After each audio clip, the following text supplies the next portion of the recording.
আপনারা এই মুহূর্তে দেখছেন কিভাবে ঘরোয়া পদ্ধতিতে সোল্ডারিং সিস্টেম রেডি করা যায়। আমি এখানে একটা মার্কার পেন নিয়ে নিয়েছি, নষ্ট মার্কার পেন। তার মুখে একটা কার্বন ব্রাশ দিয়েছি, একটি প্লাস নিয়েছি। আপনারা অন্য কিছু নিতে পারেন, কিন্তু কারেন্ট লাগবে না এমন কিছু। আর সঙ্গে নিয়েছি একটি হিটার কয়েল। এই হিটার কয়েলে টিকে সিরিজ করে আমরা এই ফ্লাশিং সিস্টেম বা সোল্ডারিং সিস্টেমটা প্রস্তুত করব। হোল্ডারের একটা তার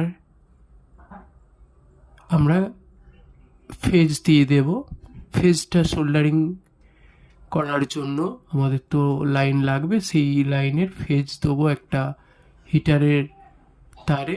হিটার দিয়ে সেটা লাইন ভোল্টেজটা ভায়া হবে, সিরিজ হবে।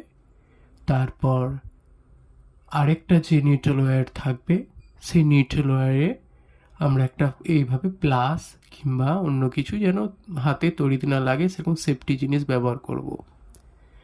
আর যেটা সিরিজ হয়ে আসবে ওটাতে কার্বন ব্রাশ লাগিয়ে নেব। কার্বন ব্রাশ লাগানোর পরে দেখুন এইভাবে খুব সুন্দর ফ্লাশিং হবে। বিশেষ করে ফ্যানের কয়েলের লুপ সোল্ডারিং করার জন্য খুব কার্যকারী।